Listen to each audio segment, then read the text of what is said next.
Fight me, James. Fight me. Like we mentioned, the Rhino wins all the time. There's no competition. Clearly, you are not married. And the home of the brave.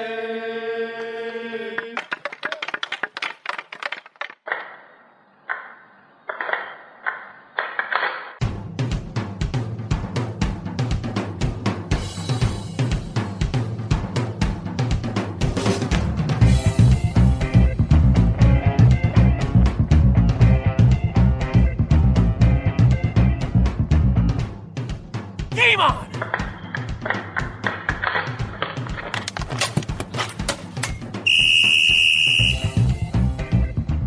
Welcome to episode 105 of the Hit the Deck podcast, where we talk deck hockey, street hockey, ball hockey. It's hockey in sneakers. And 105 is not only the podcast, but it is also what the temperature feels like in my house right now.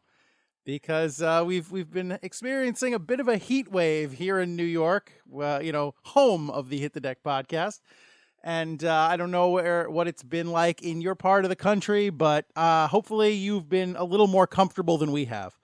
How are you, James?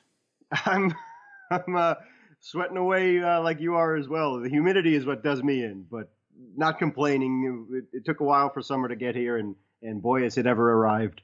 Yeah, it's definitely made its presence known. I would imagine it's here to stay for a while. But like you said, we suffered through quite the winter, and it would be rude of us to complain. How you doing, sir? You know what? I'm not doing too bad on the whole. How was your 4th of July? Thank you for asking. I was honored to share it with you at a Brooklyn Cyclones game in Coney Island, of all places. And the heck you say? That was a ton of fun, and I thoroughly enjoyed it, so thank you very much. Would like to point out that we were at Coney Island several hours after the hot dog eating contest, so we did not get caught up in all that craziness, although it is right down the block from where that takes place. Yes, and I don't get it. It's just... if that's what you're into, then great, but I don't get it. Joey Chestnut, of course, I believe 12-time champion now. He took home the mustard belt once more. Set a new record, 74 hot dogs, not without some controversy, but, I guess that makes for ratings. It's all the rage now with the Oscars and, what have you, so... I guess a little bit of controversy and what have you had to intrude into the world of competitive eating. And, it also harkens back to the trend that's really taken hold in all of sports, which is video replay. I was going to say if you're not aware of what we're talking about, because, for some reason you weren't watching the hot dog eating contest religiously, what happened is Joey Chestnut, who is the man who won the contest and has dominated this sport for 12 out of the last 13 years.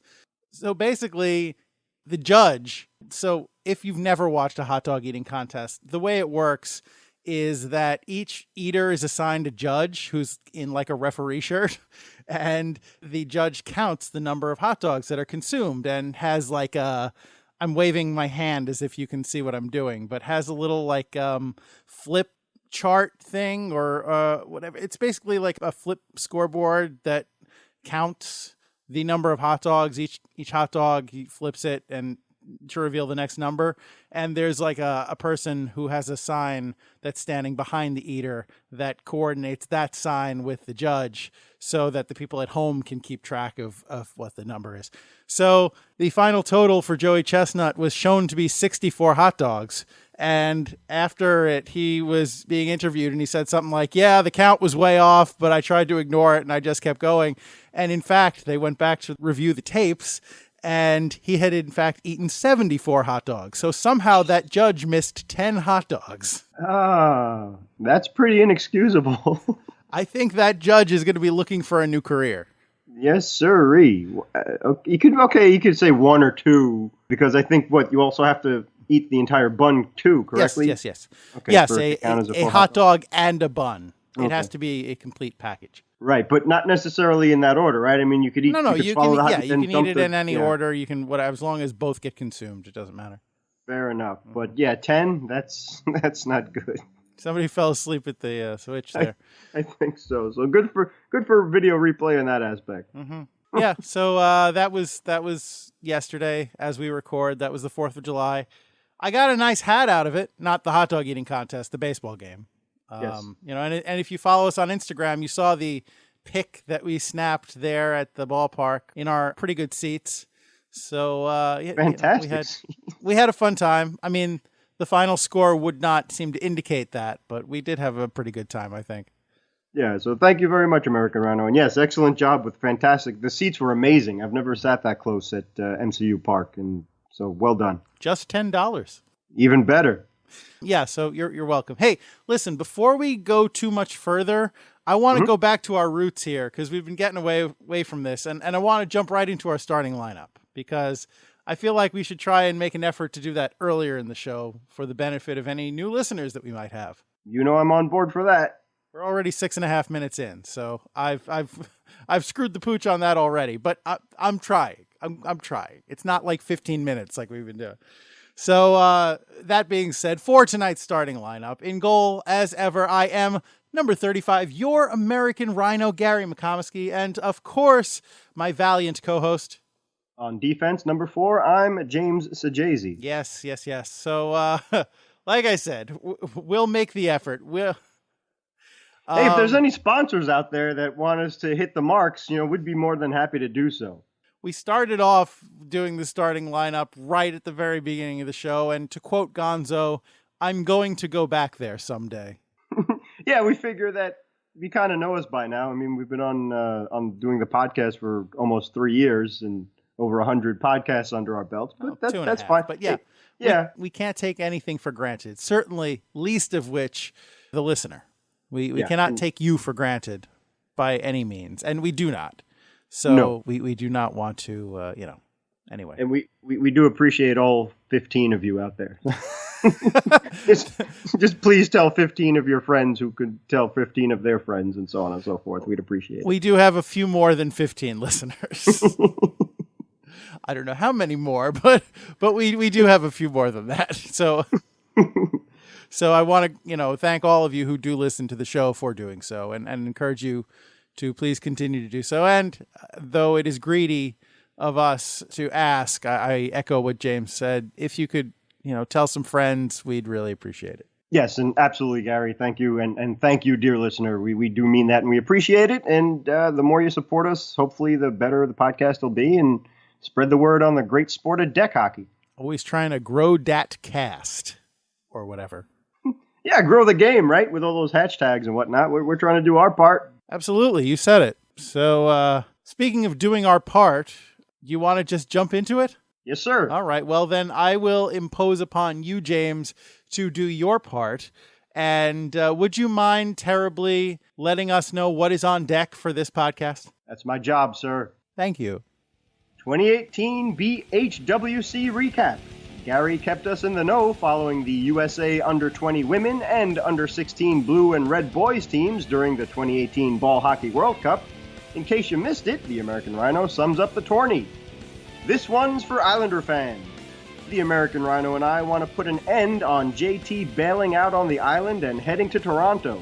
Of course, as long as it's not opening up any wounds, we want to hear from the experts on our Twitter, Facebook, YouTube, and email, namely Patrick, Brad, Superfan Anthony, Chris, and all Islander supporters.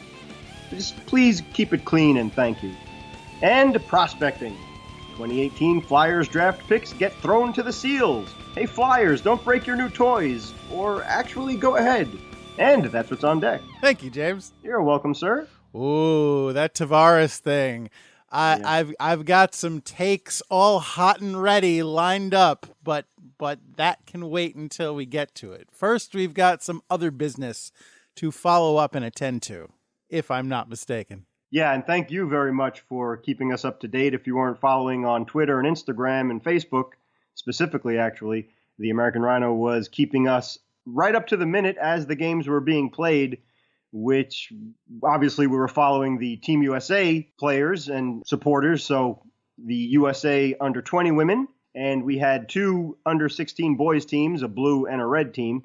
And the American Rhino did a great job in keeping everything up to date and following all three. And, for the most part, or for the whole, I think all teams did pretty well. Yeah, there were some disappointments, no doubt, but they competed very well. Like I shouldn't say all, but most of the games were very close. So I wouldn't say any team kind of, did terrible. I don't think anybody has anything to be ashamed of with their performance. They played hard and they played well. And at times they got outplayed, which happens in sports. So, I'm still proud to have them as representatives of this country. And they represented the country very well. They acquitted themselves admirably as sportsmen and women. And, that's all you can ask for, to go out there and do your best and, just be a good representative. So I would say mission accomplished on that. Yes, and for a tournament over on the other side of the world, and it was really quick. It was like 4 days long or so, and not many teams either, especially for the women. There were only, I believe, 5 teams in that one division. And there's really not much room for error at all. So excellent job by Jackie Spiegel and the coaches and the team. So well done, ladies. And for the under 16 boys, there was a blue team in one division and a red team in the other, I believe, how it went. So there was a bit more competition. So each team had its own bracket to compete in. And all of them, with the exception of one, 2 out of 3, were made it to the best of the final 3 of the tournaments. Yeah. So as you know, if you listen to the podcast last week, the under 20 women's team, they won their first game in convincing fashion against the UK. Unfortunately, that would be the last game they would win in the tournament. They lost their next 3 or 4. They lost a couple to the Czech Republic and they lost to Slovakia and a really tough one to Canada.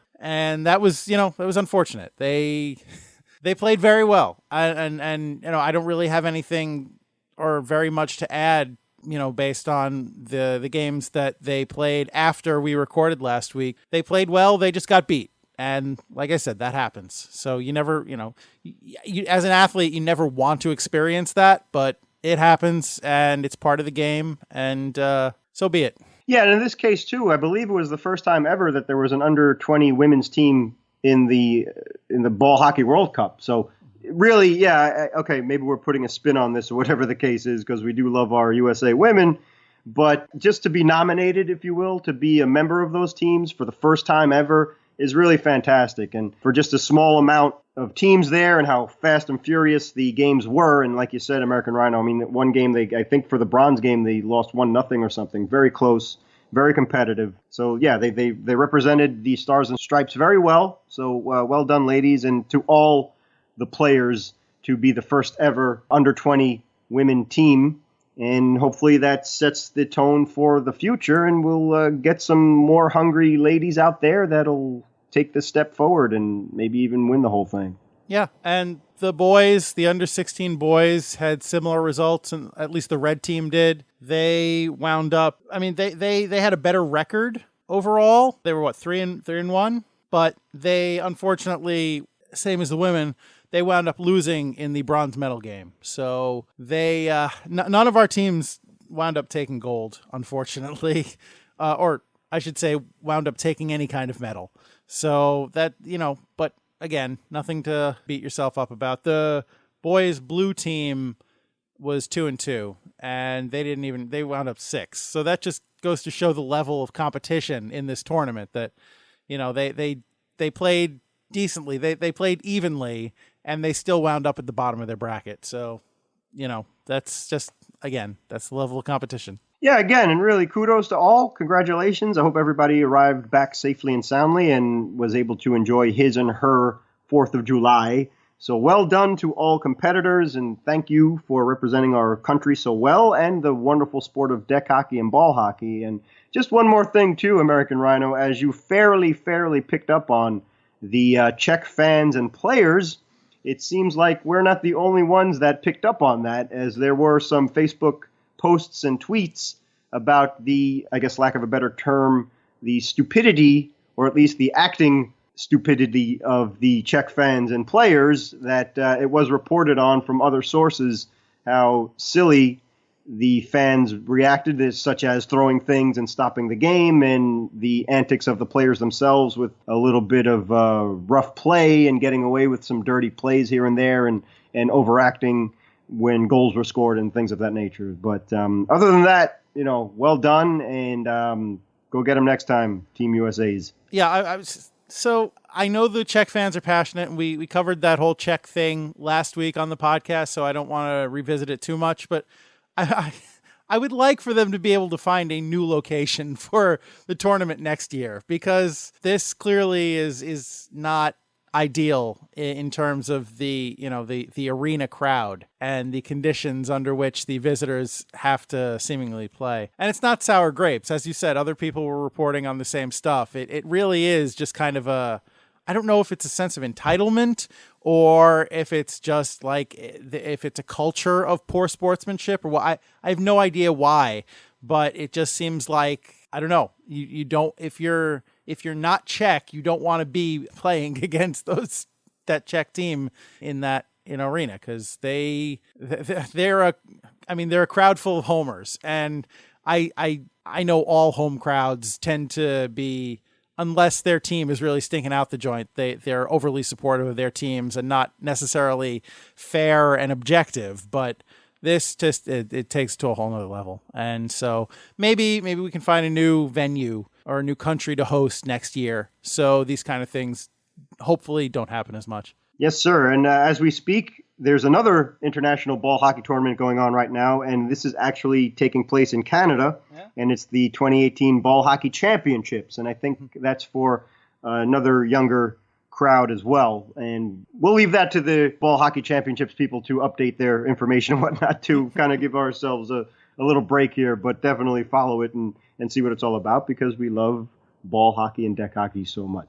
I hope those Canadian fans are a little more respectful just during the game, because I know I'm piling on again here, but there were two arenas in this past tournament.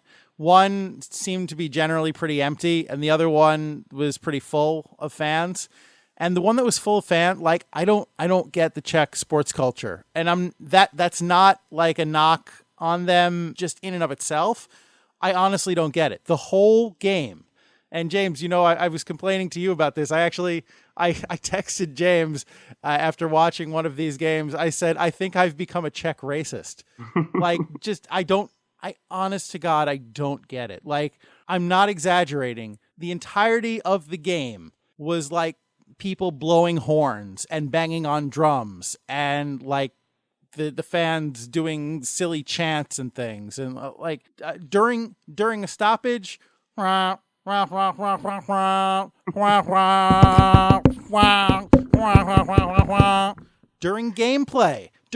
gameplay, while both teams are playing, including their own team,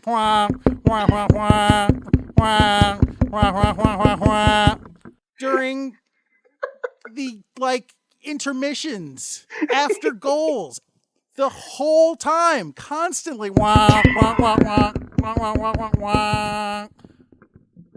I don't understand it.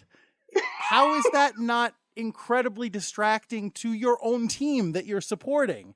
And as far as the people in the, if I would stop watching my team, I think if the Rangers fans did that, I don't think I'd be a hockey fan anymore. I could not sit through a game. It's funny you should say that, as a matter of fact. And speaking of World Cups, a few years ago when it was for the soccer FIFA World Cup was held. You're gonna say the vuvuzelas, right? Exactly, and that's in a huge arena it's not enclosed.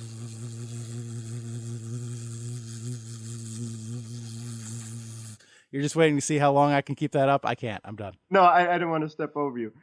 But yeah, that's in a huge arena. What you're figuring, 8,000 to 100,000 people on average. It's open, and still it was so annoying. And just watching it on TV, and I admit I support Team Italia. Obviously, I'll root for Team USA as well in terms of soccer and things like that. But I couldn't. I had to put the sound down. I mean, that and the fact that it was on ESPN, because they have the worst broadcasters in the world. But between those stupid sounds, and it was ceaseless, like you said, I can't imagine how annoying that would be in a hockey arena. where you're talking maybe a quarter of the size of a soccer or football stadium. Enclosed. That is ridiculous. Yeah, so it was I'm glad just, that like, I don't get it. Wow. Honestly, I don't get it. Like, I was gonna say, somebody please explain it to me, but I don't know if you can. You can, like, even if you came up to me and gave me a detailed overview of the Czech culture and why this is historically relevant and why they do it, I still wouldn't get it. Yeah, it just sounds like they're a bunch of little children running amok. Whatever, but they are. I thought about this. They are DEK hooligans. Well said. Well put. All right, but enough about that negative Nancy nonsense. Let's move on. Okay, it's time to go out on the island. Oh, okay. So, I'm all warmed up now. Why don't you? Before I jump in, why don't you?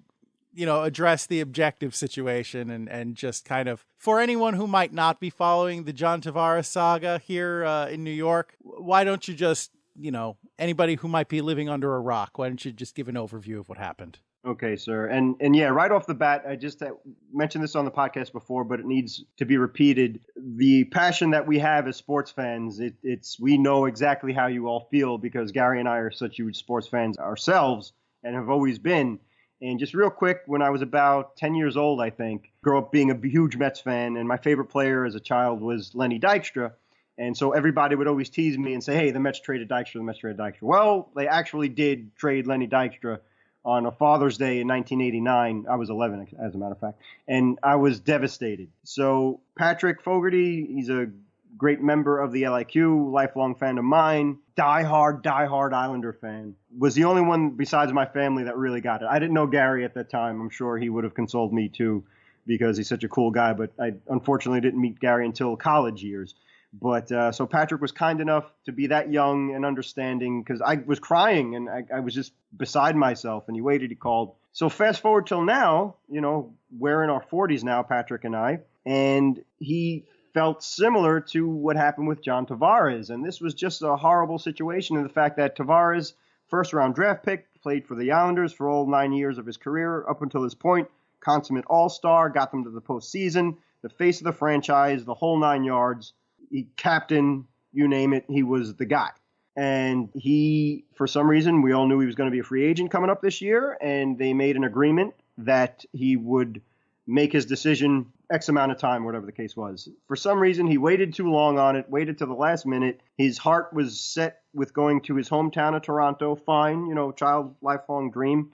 But to treat the team that drafted you and the fan base that embraced you, and the Islander fans are so loyal, and they've put up with a lot of nonsense, these fans. And I could relate to that as being a Met fan because I know what it's like when the other team gets all the headlines and they own the media, and it's really propaganda and silliness, and you got to put up with that stupidity. It just really breaks your heart. The Islander fans dealt with it, and no problem. Like, hey, we know the situation with the Barclays Center and what happened with the Coliseum and the whole 9 yards. So Tavares kind of screwed them over, quite frankly. And he turned down, from what I understand, an 8-year deal that ranged between, I heard, $88 million to $96 million. And that would have he would have retired as an Islander. They just got Lou Lamoriello as the new president. He's been wheeling and dealing, bringing the team back to its old dominance of the 80s. And Barry Trotz, the Stanley Cup winning coach, Barry Trotz, they just signed him as well. They got Matt Martin back now. And the good thing, I guess, now that Tavares is gone is they have a whole lot of cap space. So maybe it's time that they rebuild and get back to glory.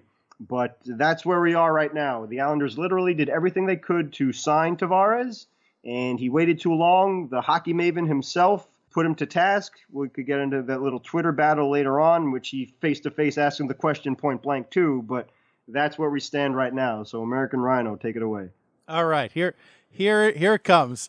Buckle in, Islander fans, and I await your rage. So I just settle in and let it ferment a little bit. Marinate yourself in it. So here's my blazing hot take on the Tavares situation. Now, so when all this happened, Islander fans start, So I'm going to burn my Tavares jersey. He's dead to me. He betrayed us. He's how could he? How could he? How could he do that to us? Now, I understand your anger. I genuinely do. I get the feeling, the emotions that you're going through right now. When Messier decided to walk away from the Rangers to Vancouver in free agency, I was very angry. When Jose Reyes left the Mets high and dry for a better offer in Florida, I was livid. The whole he's dead to me thing, I completely get that. I just to give you some point of reference here for what I'm talking about, I had gotten a Jose Reyes jersey as a gift, just like, I guess it was for my birthday. So that would have been just over a month before the end of the season. I have not worn that thing since he left for free agency, even with Reyes coming back to the Mets in the last couple of years. Of course, he's now coming back as a wife beater. So I've never entirely forgiven him for that either, because, don't be a jerk. But don't be that guy. Yeah. Well, that goes beyond being that guy. That's like, true. Don't be a scumbag, basically. But that's neither here nor there. But I get the intensity of your dissatisfaction. I get the raw emotions associated with Tavares. But here's my take on the whole thing. At the end of the day, Tavares didn't owe you anything. And I know that's going to be very hard to hear. And I know you may not even be able to hear me what I'm about to say right now because you're cursing at me right now. And I respect that. But if you have it within you, please hear me out. Tavares is an elite athlete in the NHL. And even setting aside the whole hockey is a business thing, that sports are a business, that is true. And he only has so many prime years to earn as much money as he can. But I'm not even going to bring up that argument. That's not the argument that I'm going to. He wants to win a cup. Every single player in the NHL wants to win a cup. That's why they're there. If you're not there to win a cup, I can't think of any reason why you would be playing in the NHL. So he wants to win.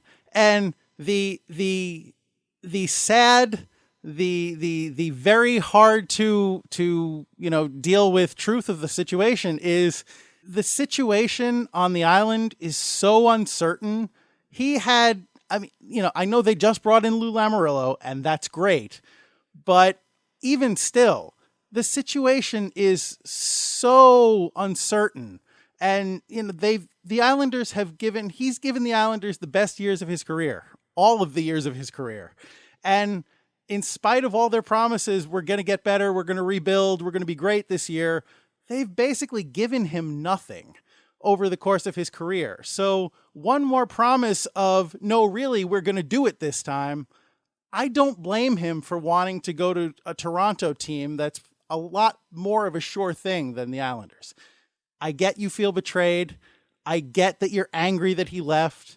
I understand that you feel like things with Lou Lamoriello were just maybe starting to turn around and your best piece just walked away and you feel like you were stabbed in the heart. And, that's a totally valid thing to feel. But the cold, hard, objective truth is that as a hockey player, he needs to do what's best for him at some point. And let's not forget, this is the team that he grew up rooting for. If you had a chance to play for the Islanders, you would jump on it, and even if that meant betraying, quote unquote, a fan base that had embraced you and that you had come to be associated with so closely, I'm not saying you definitely would, but you would definitely think about jumping to that other team that you grew up rooting for. So, I'm not saying he did the right thing, but I think what he did was completely understandable. And all that being said, you can feel free to direct your hate at hitthedek@gmail.com, or you can tweet at us at hitthedekpod. And let us know what you think about my blazing hot Tavares take. Oh boy. Stan Fischler I think, would disagree with you on that, American Rhino, and I think all the other Islander fans as well. Well, there's a reason why he's retired. Boom! Another hot take. Whoa, okay. Oh, speaking of trying to get listeners and coming in hot, you're American Rhino. No, that's Larry Magoo, and I'm David Jay-Z, and this is Deck the Hit podcast. Listen, I am going to tell you something, you James, and you the listener. I'm going to say something that may not be popular and may be a little shocking. Beyond what I've already just said, I never really liked Sam Fischler. Oh, boom. Anyway, whoa. I definitely understand what you're saying, and I think everybody realizes that. And as you marked examples of what we've went through ourselves, and again, it is about these are players and athletes and human beings, and when they're not juicing, hopefully that they only have a small window of opportunity to do what any one of us would give our right arm for, is to play a professional sport that we love so much, be it hockey or baseball or anything else. But one thing I do think, and from my limited experience as being a sports fan, is anytime I've seen a player go back to the team he loved and rooted for, no matter what sport it may be, it usually turns into a disaster, because there are a lot of extra headaches and pressures that you have to worry about when you're in your hometown. Just as simple as tickets, for example. All of a sudden, all your friends are your best friends now. Everybody needs a ticket. You got to worry about your family, friends, coaches, this, that, and the other thing, people you know on the block. The pressure that this is your team. You have all this. I mean, he turned down, from what I understand, he went from a Islander deal of 8 years to 88 to 96 million to 7 years to 77 million. With the Leafs, full of incentives too and whatnot. Okay, that's a lot of pressure on you. But you're right. He did give the Islanders the best years of his life, at least to this point. He's reaching his prime. Hockey, it's a real small window. There's only one Jaromir Jagr that I know of, and everybody else is mortal. So I guess this was just too good an opportunity. And yes, the Maple Leafs are a fantastic team. They're a young team. I didn't expect them personally to be this good this quickly, but when you have one of the best players in the world, speaking of being in his prime, with Matthews there, and you build a team around that, they probably have a good shot at winning the Stanley Cup. But there's history to worry about too. When was the last time a Canadian team won the Cup? That was back in 1993, and that's a long time ago. So maybe that means they're due. Or not, I don't know. But this, Lord Stanley's been hanging out in the Metropolitan Division the last few years, and right now it's in the nation's capital. So take that, Canada. Look, I want to clarify. I'm not I'm not saying he made the right call. I'm not saying that he objectively made the best call for his career. I'm saying he made the call that he felt was the best for him. And look, he could flame out spectacularly in Toronto. He could wind up regretting this for the rest of his life, because he's going from Long Island, which has a small, passionate fan base, but emphasis on the small, to Toronto, where when he walks down the street, he will be pelted with garbage if he has less than an all-star season. He has, even though he's become basically a small fish in a big pond rather than the guy that he was on the island. So he's not going to have that kind of pressure to carry the team that he had here. He's still under a tremendous amount of pressure to produce, just from the fan base and from the expectations with the numbers that he's put up in the past. So this could wind up being very, very bad for him.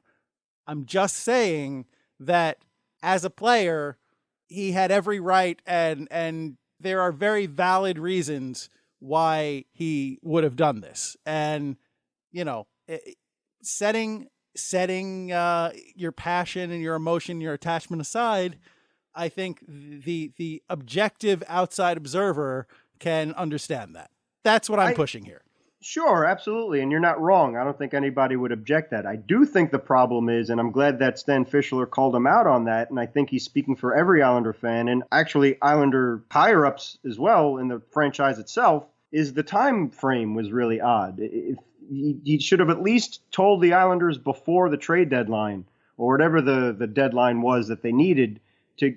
He owed that to the franchise at least, to let them know as soon as possible instead of waiting till the last second after. And unfortunately, it happened a few days after Patrick's birthday too. And you know, for a diehard, wonderful Islander fan that man has been his whole life.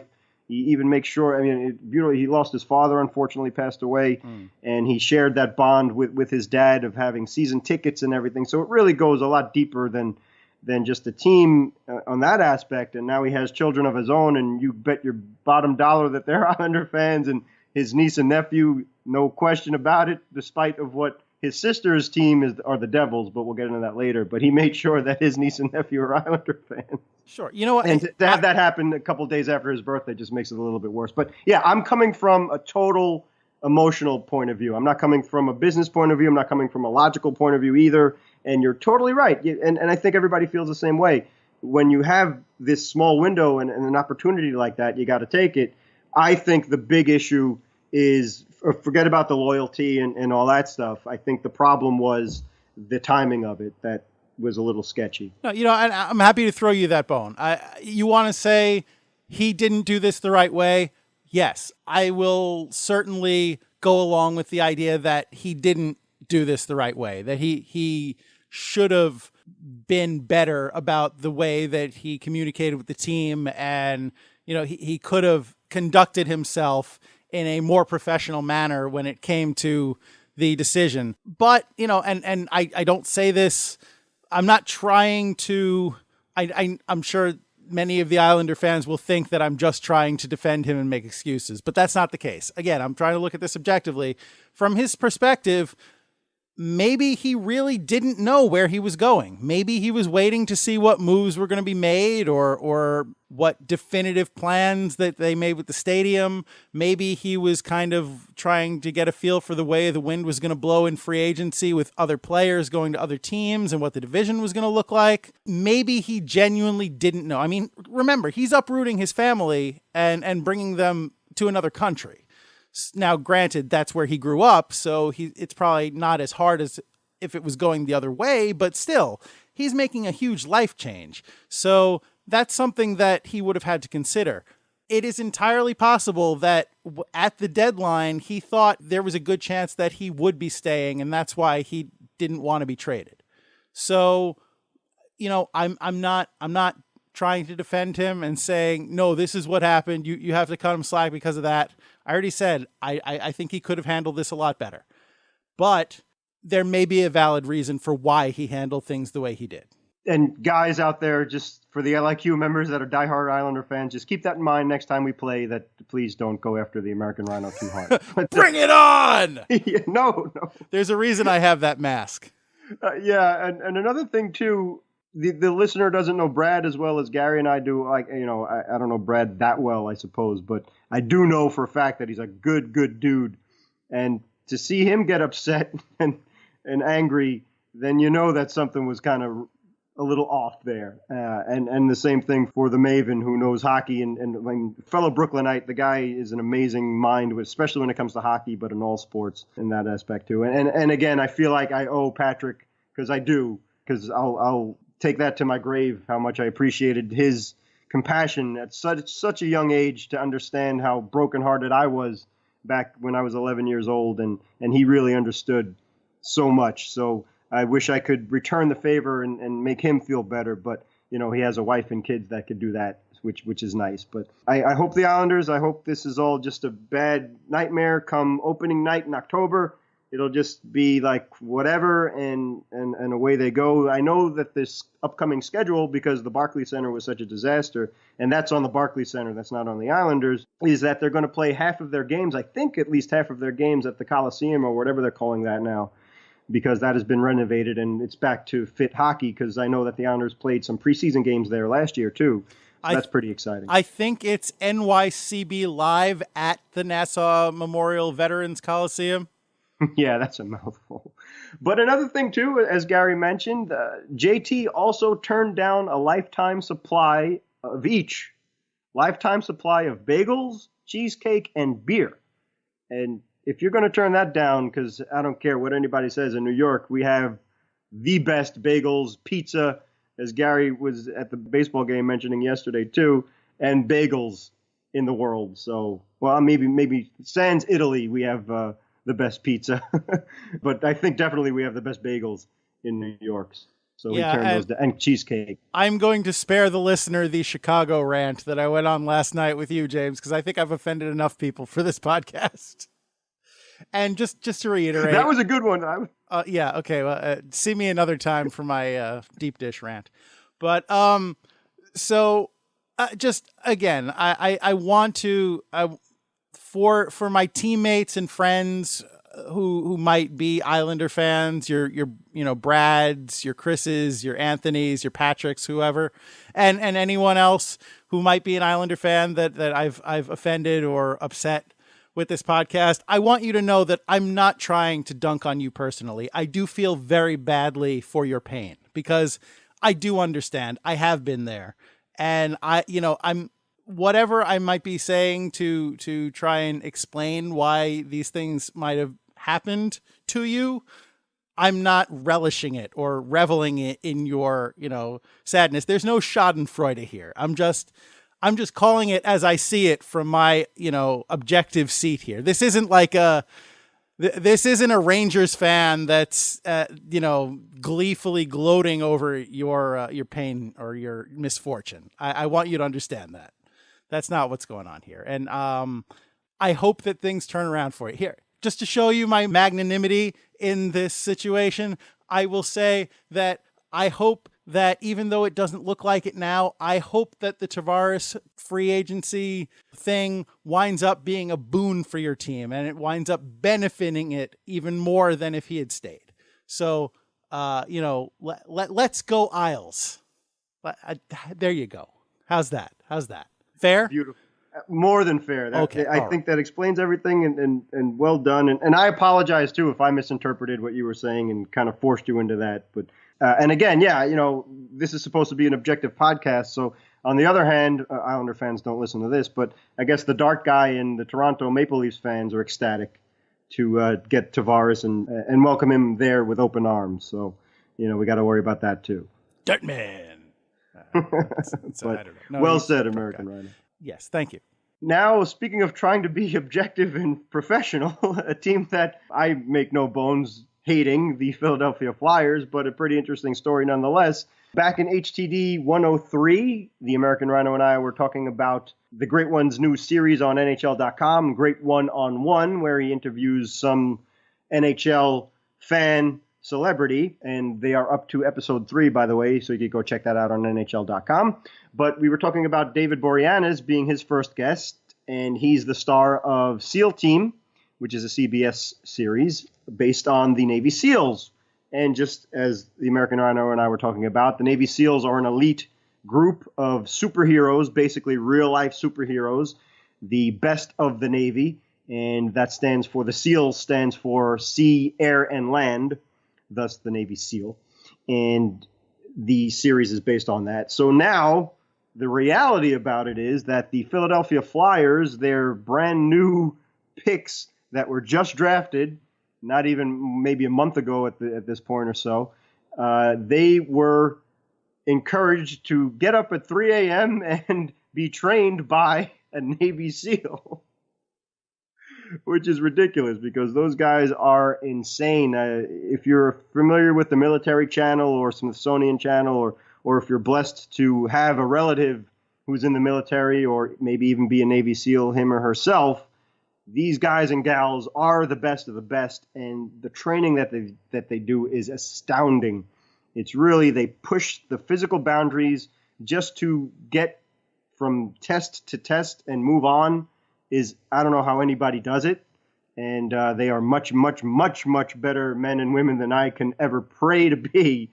But for an NHLer, a young NHLer, to not even go to training camp yet and could get a rude awakening like that is pretty amazing. I guess if you could get through that, then the NHL season would probably seem easy. But in an article written by Adam Kimmelman of NHL.com, he went into that a little bit more about what Joel Farabee and Jay O'Brien went through recently as the newest members of the Philadelphia Flyers, who aren't guaranteed to be on the team, by the way. They're just draft picks, so they don't even know if they're going to make it to the big club, as a matter of fact. Well, I mean, I guess if they don't make the big club, they always have killing Osama bin Laden to fall back on. I mean, I guess that's been done, but, something similar. And you know what? I didn't think there was anything better than winning the Stanley Cup, but I think that may be it. Plenty of scumbags left in the world. Good point. Good point. So if you can't lift Lord Stanley, then take down a devil on the earth. So well done, boys and girls. So 3 a.m. was the wake up time, and the newest members, or at least the draft picks of the Philadelphia Flyers, were in Stone Harbor, New Jersey, and they had to go to the Flyers development camp in Cape May, New Jersey. So Superfan Sue and all Devils fans, I don't know what's going on there. It seems like they're overstating their bounds. I do know that South Jersey is close to Philadelphia, and they do try and trickle over there and steal some of even Ranger fans, obviously Devils fans, Islander fans. Spills over to football and baseball too, where a lot of Mets, the National League East, the Mets and Phillies, so on and so forth. So Superfan Sue, maybe, get on that. And I have cousins who grew up in Jersey, and they're all Flyer fans. Yeah, it's amazing. And yeah, even when you go to Six Flags, that I was astounded by the amount of Philadelphia teams represented there, because I'm just used to seeing Devils and Mets and Jets and Giants and stuff like that. I haven't been to Six Flags in like 15 years. So yeah, I haven't been there in a long time either. But the last time I went, it was overcast, and we went on every ride we wanted to. So nice. I figure I'll never go back again, because it was never going to be that good. I do remember, I don't know if it was the last time I went, but it was definitely one of the last times I went. Right at park close, I was able to go on the Great American Scream Machine like 3 or 4 times in a row. Oh, just boy. Get off and get on again. That's not there anymore. R.I.P. Great American Scream Machine. Oh, that was my favorite ride. Yeah, really? they closed it a bunch of years ago. Oh, phooey. Oh, anyway, I'm blaming the Flyers on that. Okay, yeah, I'm fine with that. So all the professionalism that the American Rhino showed before, I, James, am totally getting rid of it right now from my unprofessionalism. So glad that we have the American Rhino here to balance things out. But getting back to the article that these two young men had to endure, that they had to get up at they had to be there by 4 a.m. on the beach, and they learned drills such as team building drills and breathing techniques and mental focus. And the Flyers director of sports medicine, Jim McCrossan, was overseeing everything as well with the Navy SEALs to make sure everything was going according to plan. And he said that it was very intense. It was physical. It was all that it was meant to be. And more importantly, it was mental. And it was about team bonding and getting to know each other and to actually use your brains, not just your brawn. And that's what makes the American military so fantastic.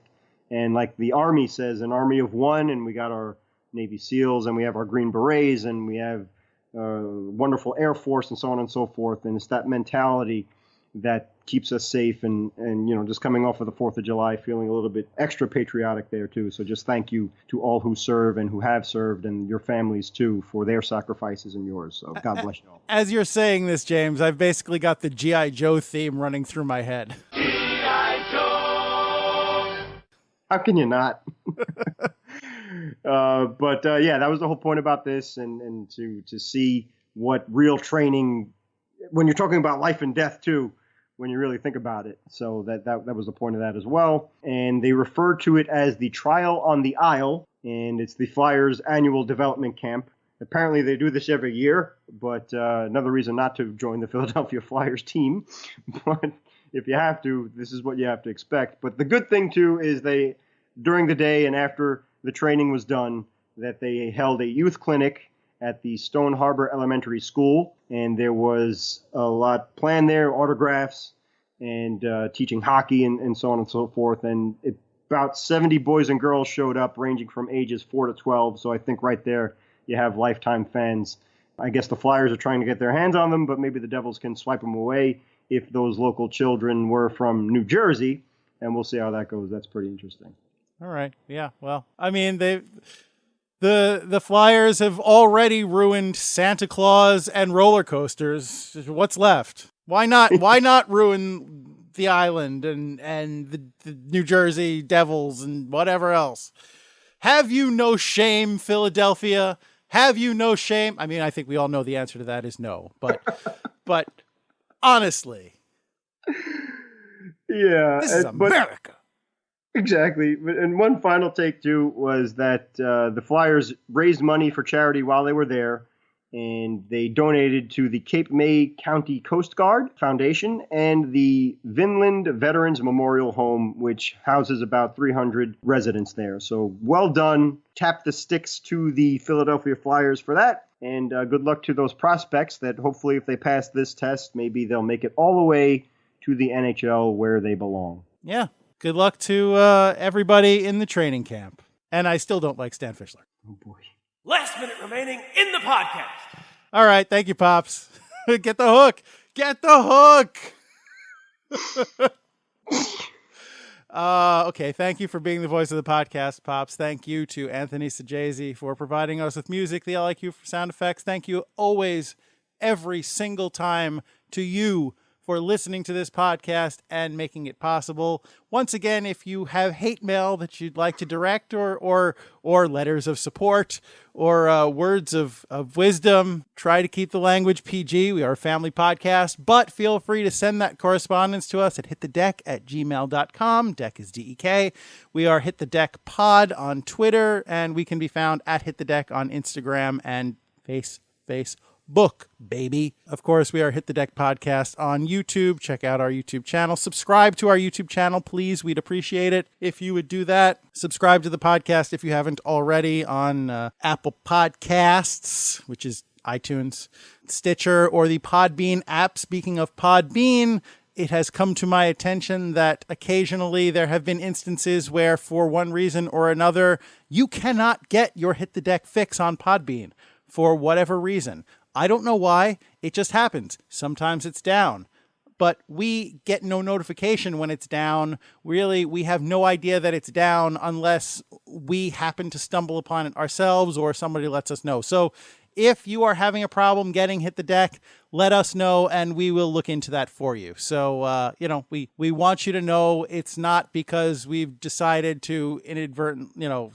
we've decided to randomly take down our podcasting platform. It's just, this is a thing that apparently happens with Podbean. So, let us know and we will try and fix that. So, all that being said, James, is there anything that you'd care to add? Thank you, American Rhino. And you know what? I just thought about that.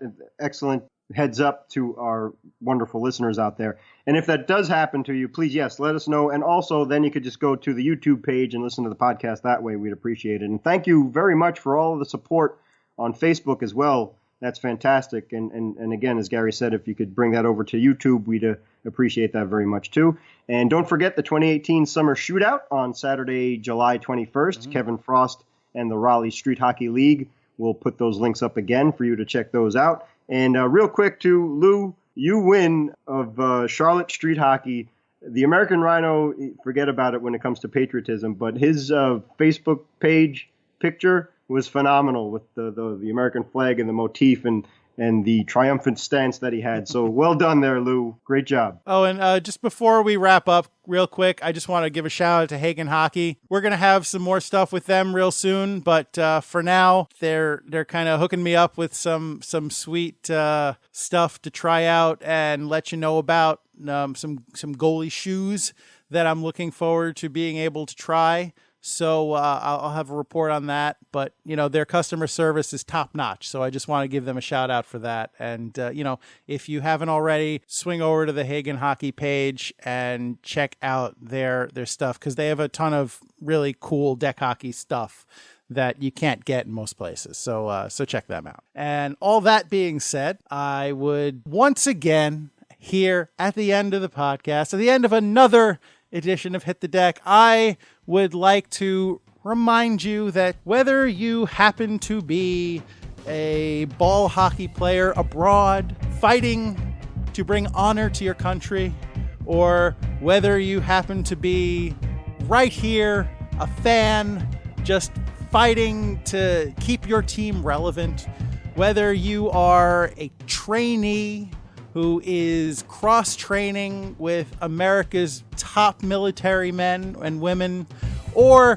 whether you just happen to be an opinionated idiot with a podcast. Regardless of what you happen to be doing and where you happen to be doing it, I would always and forever encourage you to remember it's deck hockey. Don't be that guy.